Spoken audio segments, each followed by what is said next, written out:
Alam nyo ba ano ang tamang tulog nyo? Haba ng tulog, base sa trabaho, base ba to sa edad? Tingnan natin kung ano yung mga pag-aaral. Tingnan natin muna haba ng tulog base sa trabaho.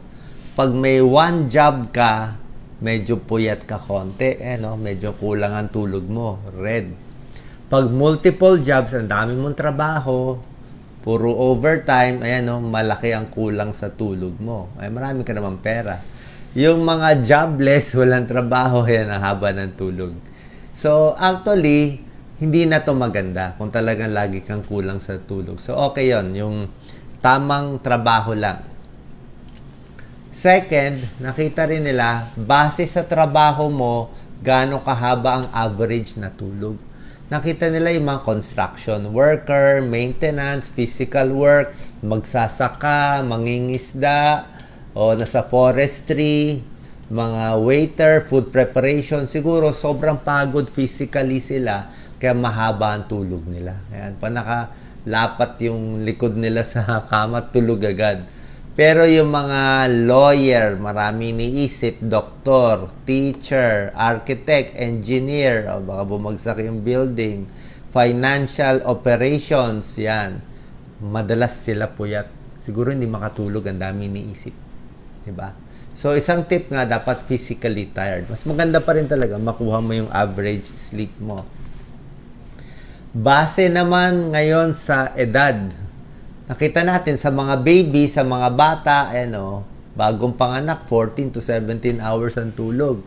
1 year old, 11 hours, 12 hours tulog. Pagdating ng mga 6 to 12 years old, 10 hours tulog, 9 to 12 hours. Teenager, kayang-kaya matulog, 8 to 10 hours. Pero pag tumatanda ka na, 18 ka na, o 65 years old ka na pataas, ito mga 7 hours na lang. Pag senior, minsan hanggang 6 hours na lang. Bumababa pa lalo to. So, mas tumatanda, mas nababawasan yung haba ng tulog. Yan ang nagiging average. Pero kung kaya nyo mas mahaba, wala rin namang masama. Ito pa po, maganda to. Para makuha nyo yung minimum na 7.5 hours of sleep, ang calculation natin, base sa anong oras ka magigising. Focus natin, Doc Lisa. Anong oras ka magising? Palagay natin ako maaga ako magising. Kung maaga ka magising, 5 a.m. gising ka na. Dapat ang higa mo sa kama, 9:15.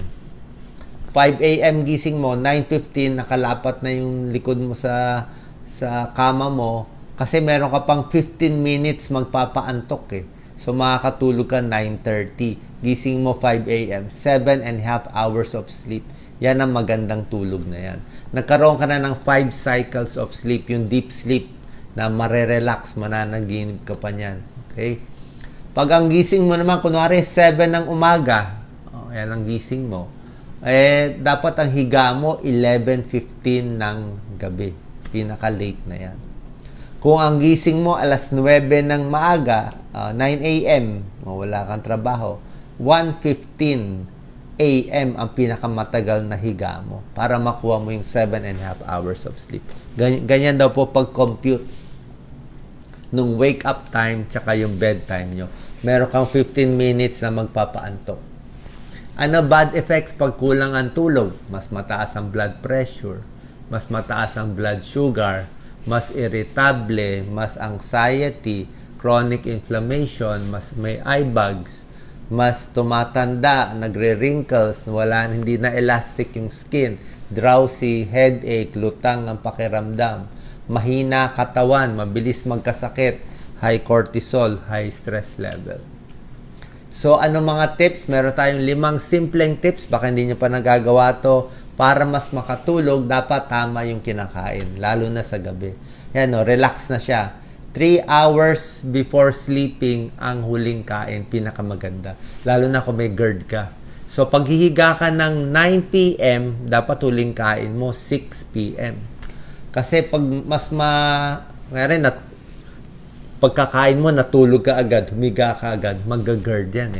Kasi it takes 3 to 4 hours bago matunaw yung kinain natin. So, tataas yung acid. Diba? Yung kinain mo, aakyat dito. Hindi ka makakatulog. So, wait 3 hours between your last meal bago makatulog. Iwas din sa mga spicy foods, yung mga bad foods, mga trigger. Okay? Ano ang mga good foods para makatulog? Saging, pamparelax yan, may tryptophan. Chamomile tea, favorite ko yan. Basta masakit ang tiyan ko, marirelax ka dyan. Kahit anong brand ito sa supermarket, mura lang yan. Chamomile tea, nuts, ito fish, kanin, yung mga maiinit lang, lugaw, nakaka-relax yan. Pampatulog sa gabi. Pwede rin fruits. Ito yung worst foods na pwede ka hindi makatulog. Yan, alak. Nasobrahan ng alak. Maantok ka, pero pangit ang tulog mo. Mababaw ang tulog ng lasing. Coffee, dapat pampagising ang coffee. May caffeine yan. Hindi sa umaga mo iinumin. Spicy foods, masakit sa tiyan, mahapdi. Sili, very spicy. Red pepper, meron siyang capsaicin. Masakit sa tiyan, baka hindi ka makatulog, kukuluan tiyan. Fatty foods. Ang fatty foods, oily foods, matagal matunaw. Baka 4 hours, 5 hours na sa tiyan mo pa yan. Pati yung mga oily foods. Bukod sa pagkain, dapat yung katawan mo pagod. Pag hindi ka pagod sa buong araw, hindi ka makakatulog. Kaya di ba napakita natin yung mga construction worker, magsasaka, mangingisda, mas tulog sila, mas mahaba ang tulog nila. So, pag hindi yan ang trabaho nyo, more exercise sa umaga hanggang hapon, pwede ka mag-exercise. Pero pag gabing-gabi na, walking na. Wala nang heavy exercise sa gabi. Minsan, hindi rin maganda yung sobrang heavy exercise, baka hindi ka rin makatulog. Pero mas pagod ka physically, mas masarap ang tulog sa gabi. Huwag mainit ang ulo. Huwag maraming trabaho, maraming iniisip, hindi ka talaga makakatulog pag galit. Diba? Kaya ayusin na yung problema. Pagdating ng 6 p.m., 7 p.m., wala na masyadong meeting o planning na mahirap. Ito po, napakahalaga. Kailangan kompleto ang ihi natin. Talagang ubos na ubos yung pantog natin bago tayo hihiga.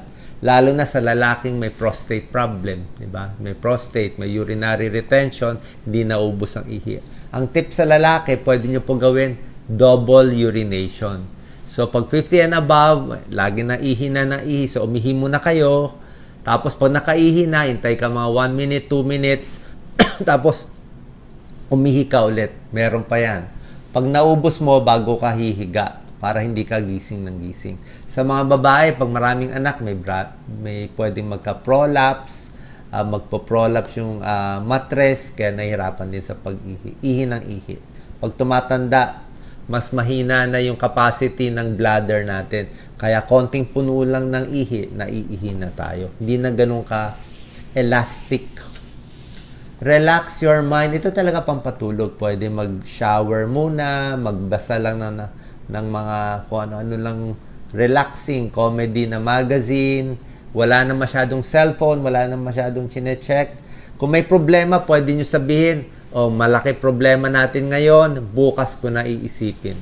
Tapos yung mga gagawin nyo, maganda nakalista na. Plan your next day. Ilista mo na, 1 to 5 gagawin bukas, ilagay mo na para hindi ka naisip ng isip.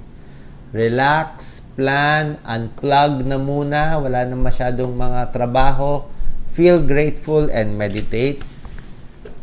Merong mga kayo po, ano ba pampatulog nyo? Minsan, nag-iisip lang ako ng walang kabagay-bagay, na relaxing lang, para mas makatulog ka. Pwede ka rin mag-pray, pwede mo sabihin tong affirmations na ginawa mo naman lahat sa araw na yon, nagsipag ka, so mabait ka naman sa tao, and you earned your rest for tonight.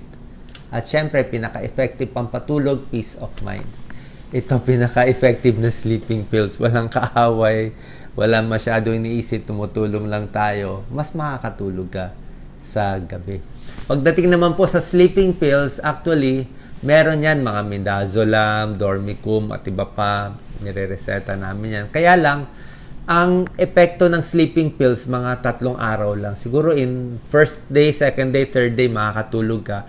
Pero pag sinunod-sunod mo, mawawala ng epekto. Pataas lang na pataas ang dose mo, baka maging dependent ka pa. So, paminsan-minsan po pwede. And pwede yung melatonin supplement, although mas mahina siya, mas pwede siya inumin.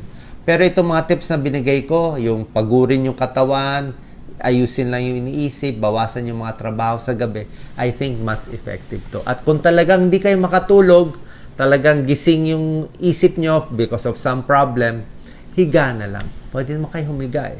Kahit gising kayo, nakahiga lang kayo, at least yung katawan mo naka-rest para hindi na natin makuha ang mga bad effects ng kulang sa tulog. Okay? Sana po nakatulong tong tips natin. God bless po.